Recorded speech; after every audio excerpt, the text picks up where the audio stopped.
Hi guys, Cassie here. I just wanted to record this video because with the upcoming COVID vaccine being announced that it's approved for distribution, I've seen a variety of responses in my, social media networks, and so I just wanted to address that a little bit because if you know me, then you know that I teach massage therapy, but I don't just teach our technique classes. I also teach our anatomy and physiology type classes. And, I know that sometimes people who are in the wellness world, um, because they're surrounded so much by complementary alternative medicine, and oftentimes they got there because they feel like mainstream medicine let them down in some way, and there's just been a lot of uncertainty and a little bit of fear associated with this new vaccine coming out. So I wanted to do a mini lesson on our immune system, how we acquire immunity, and vaccines in general, and then this vaccine coming out to the best of my knowledge. Obviously, I am not an immunologist. I am just a humble massage teacher, but maybe this can be a good little baby step that gives you more information than you might have had before. So let's dive right in. This is Macrophage, and he is a hardworking guy. We're going to call him Mac for short. Mac cleans up a ton of things in our body. Cells only live so long, so there's going to be some cellular debris as cells naturally reach the end of their life cycle. There's waste products. Sometimes there's foreign particles, like if you get a cut. And Mac comes along and he cleans up everything. He's hard at work all the time, keeping the insides of our bodies clean and safe, just a natural part of our own system. And sometimes Mac will come across something that would cause illness, like a germ. We call things that can cause illness a pathogen. So if Mac comes across a new pathogen, he's going to do his best to clean it up, and he's going to have to fight with it a little bit because it's not just like a dead piece of debris, it's like an alive germ or whatever. And after that fight, he's going to say, gosh, that sucked. And he's going to take a recognizable piece of that pathogen and show it to the rest of the immune system so that they know something is up. One way to think about this is like, when I say recognizable piece, what I mean is like if you walked into a room and somebody had a deer antler on the wall, or just like a deer antler laying on a shelf or something, you could look at that antler, and even though it's not a full taxidermied deer, right, it's just the antler, you could look at that antler and you can recognize right away that that came from a deer. It's a recognizable piece. And you could even take that antler and show it to someone who has never seen a deer before in their life. And they could take that antler out into the woods and compare it to various animals, right? They could say, like, compare it to a bird and like a raccoon and even like a moose, or if they ran across a goat, and be like, no, no, no. And when they came to a deer, like if they had a buck antler and they saw a buck, they could, compare that antler and say like, oh yeah, this came from one of those creatures. Clearly, this is what we were talking about. And so when Mac shows that deer antler to our immune system, then our immune system knows kind of what it's looking for in a more specific way. Because we have general things that keep us healthy, like our skin keeps a lot of stuff out, and anytime you're feeling unwell, you can spike a fever, and that would help you fight any old pathogen. But when Mac is like, hey, this creature is in here and we need to find it and get rid of it, it's showing that recognizable piece. And when Mac shows that recognizable piece, like he's got that deer antler or whatever, he's not just hanging out around the water cooler with the other cells like, oh, I found this thing, guys. We might want to be careful about this. It's more like he hires bounty hunters, right? So he's like, all right, guys, this creature is in our territory, and you'll know it when you see it because it's got these things sticking out of its head, right?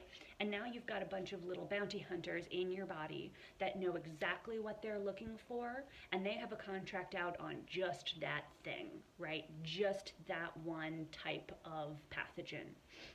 And they're going to go out there and find it and fight with it.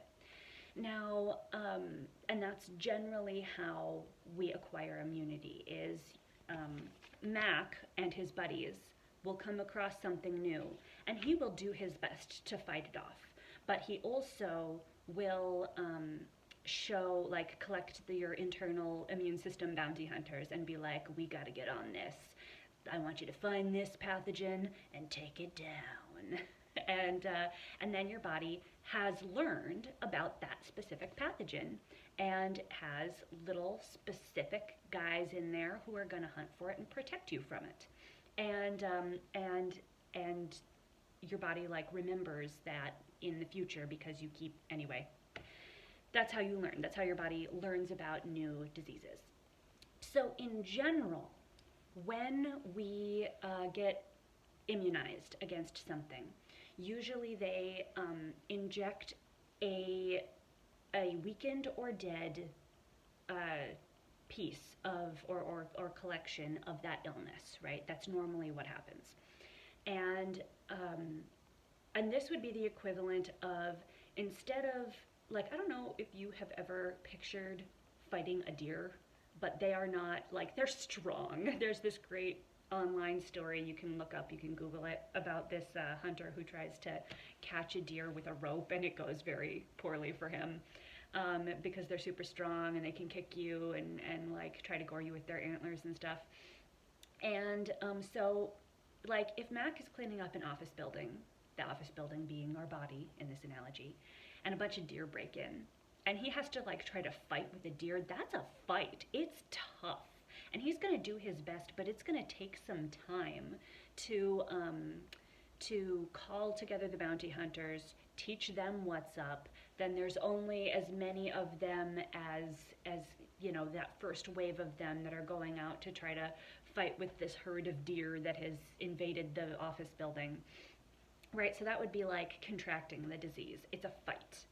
When you get immunized, it's more like Mac has come across some roadkill. There's just a dead deer body in the building, and he's like, well, that is not normal.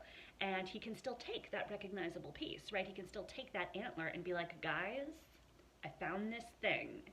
You'll know it when you see it because it's got these things sticking out of its head. But Mac didn't have to actually fight. He wasn't in danger. And the office building wasn't in danger of having a bunch of stuff broken by a herd of rampaging deer, right? This pathogen is not alive. But Mac can still come along, clean it up, recognize it, take that recognizable piece, and teach your immune system about it from just that dead virus, right? So that's normally how immunizations work, right? It's initiating your own natural, normal processes that help keep us healthy and develop our immunity just by basically showing Mac hey buddy, careful of this thing. And that's how that works. Now sometimes that's not going to work for a variety of reasons. Maybe a disease is too works too quickly, and you don't have time to teach everybody the slow way. So sometimes when that happens, or if somebody is some people are immunocompromised, right? They don't have their own bounty hunters that are a strong security force. So even if you showed Mac what a new disease was, they wouldn't necessarily be able to build a task force against that disease, and they wouldn't have enough soldiers to fight it, right? So sometimes all you can do is, instead of injecting the disease, a dead version of the disease, you can actually inject antibodies themselves. So antibodies are so some of our immune system cells are like soldiers. The cells themselves fight the pathogen. Other pieces of our immune system are more like archers, they they shoot antibodies at the pathogen and or damaged cells, and like snipe them.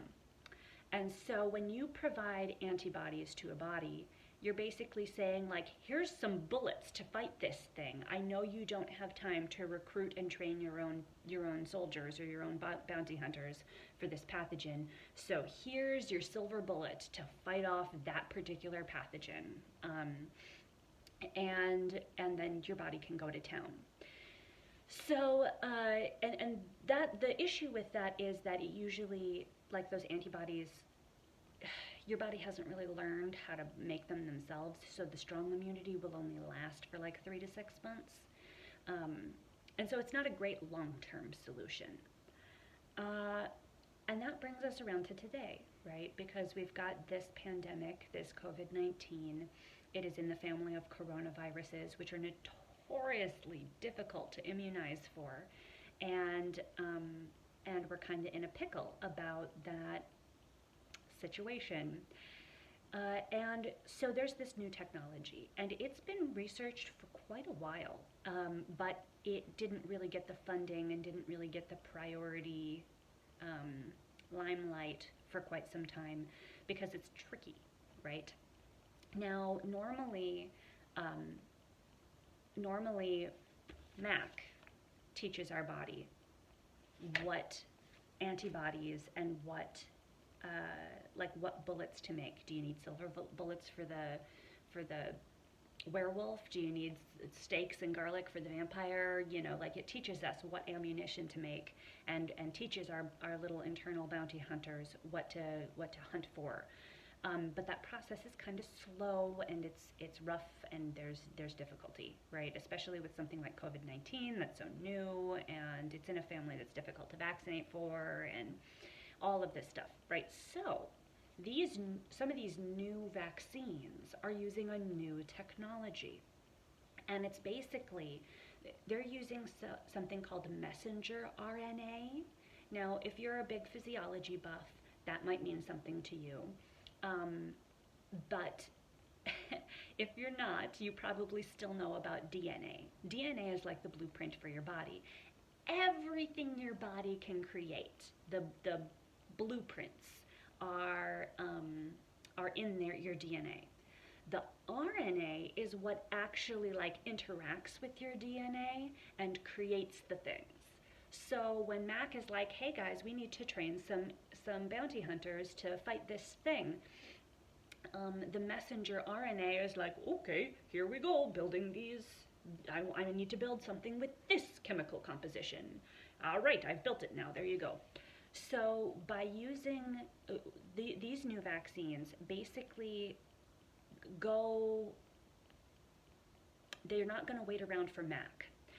They're going to use messenger RNA. They're going to build their own messenger RNA, and that's going to get into our cells and have those cells that normally do create antibodies, do create our immune system responses. They're going to tell them, like, this is what you need. This is the chemical makeup for the silver bullet for COVID. This is how you fight it. You need this. You should make some. And so it's basically, instead of showing Mac a deer carcass, it's like going straight to the bounty hunters and being like, all right, here's a picture of a deer, here you go, here's a picture of a deer, here's your gun, here's a picture of a deer, here's your gun, and giving us already a more mature immune response, basically, rather than having to walk through those steps, which is slow and difficult and not super effective for this type of virus. So I know that there's some concerns. I've seen people cite a lot of fear-based things, that there's these synthetic chemicals and stuff going into that vaccine. And language is really tricky. Language is a tricky thing. One word in one context can mean one thing, and in another context can have a completely different like completely different set of connotations. So synthetic generally means man-made, right? If you're talking about a synthetic fabric, usually that's like a plasticky type fabric, where the fibers are basically spun plastic threads. If you're talking about synthetic stuff, that's man-made, right? And there's all of this awareness in our society that didn't used to be there about how harmful plastics can be and how like pollution is toxic for our environment. And I see this leap happening with some people in my social media networks in that wellness world where because this vaccine is synthetic, it will be toxic to our body. And that's just not the case. When you get really tiny, like itty bitty tiny, everything in our body is made up of chains of molecules, right? Chains of proteins, chains of lipids and fats, chains of carbohydrates. And those protein chains are like they have a particular composition. And so when you take messenger RNA, you can build like because we have this snazzy fancy technology, you can build protein strands, little and proteins are made out of amino acids, so little amino acid strands that communicate well with our body. And I want to be clear that our bodies are already making so many specific immune response cells. We already have, like basically every illness you have ever contracted, your body has learned to create bounty hunters for that illness. And your immunity being maintained is just part of the normal stuff that your body does. So when you talk about getting this this messenger RNA vaccine, basically showing your body a blueprint of how to fight this illness, it's not like it's going to co-opt your body's systems into doing something unnatural. That's another fear that I've seen. That's not the case. It's not like you're taking the turkey out of the oven to put in a pot roast. You know, it's not like your body's going to stop doing the things that it normally needs to do to keep you healthy. It's more like when you start the washing machine and then you open the lid and like throw in an extra sock and then close it again. All the clothes that were already in there are going to continue to get clean. And it's just going to be an added thing that now your body can also do. And it's so much safer than contracting the virus. That live virus, remember, that's a fight that your body is not necessarily going to win. And there's so many people who, even if they contract the virus and recover, have lasting health ramifications. It's not like you die or you're perfectly fine forever and now you're immune. It's dangerous. It's a battle that you can have scars from that never heal. And any type of vaccine that gives you a leg up to survive that encounter with as minimal repercussions to your long-term health as possible is definitely something you want in your corner. I've seen people like, well, you know, I'm under 40 and I'm healthy, so it's fine. And this is something that can take your health from you. You can become you can be an able-bodied, healthy individual and then contract COVID and have a fight for your life that's absolutely horrible, be hospitalized, have, you know, employment ramifications, have health ramifications, and then you make it through and now you're disabled because you have permanent scarring in your heart and your lungs and all kinds of stuff. So when you're talking about this vaccine, just please know from someone who is also in the wellness world and also thinks complementary lifestyle, health, dietary, massage therapy stuff is beneficial and so can represent such an improvement in your lives. Like, I'm here with you. I am not some evil corporate monster. I am here in that wellness world with you, and I am telling you that it's okay. It's This vaccine is gonna help so many people. It's gonna help us get back to normal. It's gonna help us open our businesses safely, see our clients safely, and it's gonna be like, it's really gonna be a super good thing. And I really hope all of you can take a moment and find your center and understand that even though having things injected can be scary for you, because I understand a lot of you have trepidation about that, that this really, really, like, it really works with the way your body works already. It works with your natural wellness, healing, innate processes. And I just don't want you to be too scared unnecessarily. The last thing that I'm going to say is that on this topic is that I have also started to see some very alarmist, like, news articles about, like, oh, doctors need to warn people about the risks of this vaccine.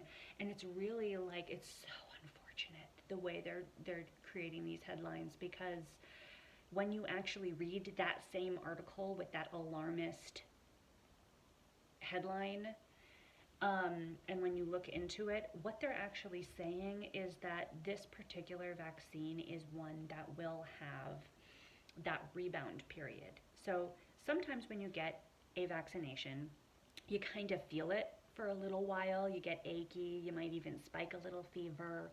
And that's not because you're fighting the illness, right? It's because when Mac comes across an illness and teaches your body about it, he's like, sound the alarm, red alert, get the bounty hunters, go get it, everybody quick panic. And some of your body's, like, natural general immune responses start kicking off, like a fever, which helps you fight anything, right?